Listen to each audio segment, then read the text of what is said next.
श्री राधा वल्लभ श्री हरिवंश भक्तों, मार्गशीर्ष मास के कृष्ण पक्ष में आने वाली एकादशी को उत्पन्न एकादशी कहा जाता है। इस वर्ष 2023 में उत्पन्न एकादशी 8 दिसंबर को सुबह 5 बजे के लगभग आरंभ हो रही है और उत्पन्न एकादशी का समापन 9 दिसंबर को सुबह 6:30 बजे के लगभग हो रहा है। द्वादशी प्रधान होने के कारण व्रत 9 दिसंबर को रखना ही उचित है।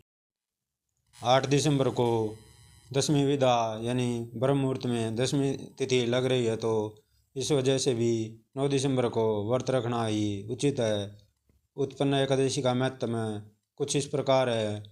एक बार सूत जी कहने लगे, हे ऋषियों, इस व्रत का वृतांत और उत्पत्ति प्राचीन काल में भगवान कृष्ण ने अपने परम भक्त युधिष्ठिर से कही थी, वही मैं तुमसे कहता हूँ। एक समय युधिष्ठिर ने भगवान से पूछा था कि एकादशी व्रत किस विधि से किया जाता है और उसकी क्या फल प्राप्त होता है। उपवास के दिन जो क्रिया की जाती है आप कृपया करके मुझसे कहिए। यह वचन सुनकर श्री कृष्ण कहने लगे, हे युधिष्ठिर, मैं तुमसे एकादशी के व्रत का महात्म्य कहता हूँ, सुनो। सर्वप्रथम मंत्रित्व में मार्गशीर्ष कृष्ण एकादशी से इस व्रत को प्रारंभ किया जाता है। दशमी को सायंकाल भोजन के बाद अच्छी प्रकार से दातुन करे ताकि अन्न का अंश मुँह में ना रह जाए। रात्रि को भोजन कदापि ना करे, अधिक ना बोले। एकादशी के दिन प्रातः 4 बजे उठकर सबसे पहले व्रत का संकल्प करें। इसके पश्चात शौच आदि से निवृत्त होकर शुद्ध जल से स्नान करें। व्रत करने वाला चोर, पाखंडी, परिस्त्रीगामी, निंदक, मिथ्यावासी तथा किसी भी प्रकार के पापी से बात न करे।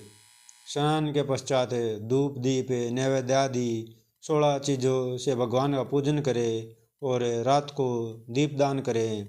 रात्रि में सोना या प्रसंग नहीं करना चाहिए। सारी रात भजन कीर्तन आदि करना चाहिए। जो कुछ पहले जाने अनजाने में पाप हो गए हों उनकी क्षमा मांगनी चाहिए। धर्मात्मा पुरुषों को कृष्ण और शुक्ल दोनों पक्षों की एकादशी को सम्मान समझना चाहिए। जो मनुष्य इस विधि के अनुसार एकादशी का व्रत करते हैं उन्हें शंखोद्धार तीर्थ में स्नान करके भगवान के दर्शन करने से जो फल प्राप्त होता है वही एकादशी व्रत के 16वें भाग के भी सम्मान नहीं है। एकादशी के व्रत का पुण्य सबसे अधिक होता है, हजारों यज्ञ से भी अधिक इसका फल होता है। इस व्रत का प्रभाव देवताओं को भी दुर्लभ है। रात्रि को भोजन करने वाले को उपवास का आधा फल मिलता है और दिन में एक बार भोजन करने वाले को भी आधा ही फल प्राप्त होता है। जबकि निर्जल व्रत रखने वाले का माहात्म्य तो देवता भी वर्णन नहीं कर सकते। उत्पन्न एकादशी की व्रत कथा कुछ इस प्रकार है।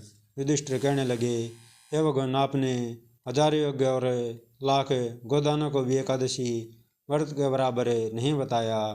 सो यह तिथि सब तिथियों से उत्तम कैसे हुई, बताइए। भगवान ने कहने लगे, हे युधिष्ठिर, सतयुग में मूर नाम का दैत्य उत्पन्न हुआ। वह बड़ा बलवान और भयानक था। उसे प्रचंड दैत्य ने इंद्र, आदित्य, वसु, वायु, अग्नि आदि सभी देवताओं को पराजित करके भगा दिया।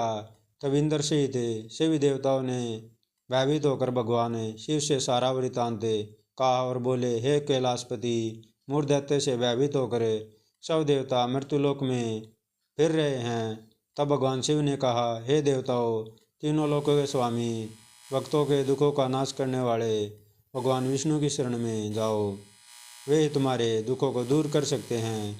शिव जी के ऐसे वचन सुनकर सभी देवता क्षीर सागर में पहुँचे। वहाँ भगवान को शयन करते देखे हाथ जोड़कर उनकी स्तुति करने लगे कि हे देवताओं द्वारा स्तुति करने योग्य प्रभु, आपको बारंबार नमस्कार है। देवताओं की रक्षा करने वाले मधुसूदन, आपको नमस्कार है। आप हमारी रक्षा करें। दैत्यों से भयभीत होकर हम सब आपकी शरण में आए हैं। आप इस संसार के कर्ता, माता पिता, उत्पत्ति और पालन करता और संहार करने वाले हैं। सबको शांति प्रदान करने वाले हैं। आकाश और पाताल भी आप ही हैं। सबके पिता माँ ब्रह्मा, सूर्य, चंद्र, अग्नि, सामग्री, होम, आहुति, मंत्र, तंत्र, जप, यजमान, यज्ञ, कर्म कर्ता, भोक्ता भी आप ही हैं। आप सर्वव्यापक हैं। आपके सिवा तीनों लोकों में चर तथा अचर कुछ भी नहीं है। हे भगवान, दैत्यों ने हमको जीत कर स्वर्ग से भ्रष्ट कर दिया है और हम सब देवता इधर उधर भागे भागे फिर रहे हैं। आप उन दैत्यों से हम सबकी रक्षा करें। इंद्र के ऐसे वचन सुनकर भगवान विष्णु कहने लगे कि हे इंद्र, ऐसा मायावी दैत्य कौन है जिसने सब देवताओं को जीत लिया है? उसका नाम क्या है? उसमें कितना बल है और किसके आश्रय में है तथा उसका स्थान कहाँ है? यह सब मुझसे कहो।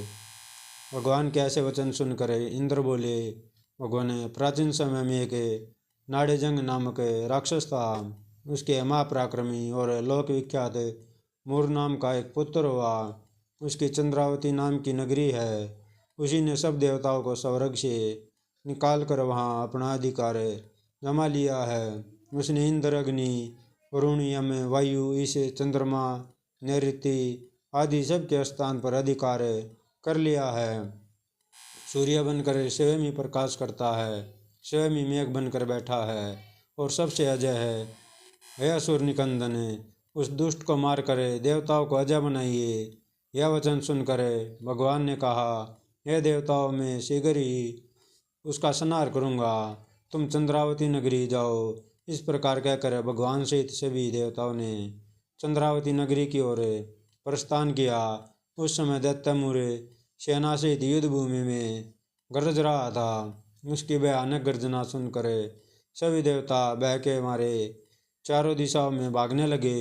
जब स्वयं भगवान रणभूमि में आए तो दैत्यों उन पर भी अस्त्र शस्त्र आयुध लेकर दौड़े। भगवान ने उन्हें सर्प के समान अपने बाणों से बींध डाला। बहुत से दैत्य मारे गए, केवल मुर बचा रहा। वह अविचल भाव से भगवान के साथ युद्ध करता रहा। भगवान जो भी तीक्ष्ण बाण चलाते वह उसके लिए पुष्प सिद्ध होता। उसका शरीर छिन्न भिन्न हो गया, किंतु वह लगातार युद्ध करता रहा। दोनों के बीच मल्लयुद्ध भी हुआ। 10,000 वर्ष तक उनका युद्ध चलता रहा, किंतु मूर नहीं हारा। थक कर भगवान बद्रिकाश्रम चले गए। वहाँ हेमवती नामक सुंदर गुफा थी। उसमें विश्राम करने के लिए भगवान उसके अंदर प्रवेश कर गए। यह गुफा 12 योजन लंबी थी और उसका एक ही द्वार था। विष्णु भगवान वहाँ योग निंद्रा की गोद में सो गए। मूर भी पीछे पीछे आ गया। भगवान को सोया देखकर मारने को उद्यत हुआ तो वे भगवान के शरीर से उज्ज्वल कांति में रूप वाली देवी प्रकट हुई। देवी ने राक्षस मूर को ललकारा, युद्ध किया और उसे तत्काल मौत के घाट उतार दिया। श्री हरि जब योग निंद्रा की गोद से उठे तो सब बातों को जानकर उस देवी से कहा, आपका जन्म एकादशी के दिन हुआ है, अतः आप उत्पन्ना एकादशी के नाम से पूजित होंगी। आपके भगत वही होंगे जो मेरे भगत हैं। जय जय श्री राधे।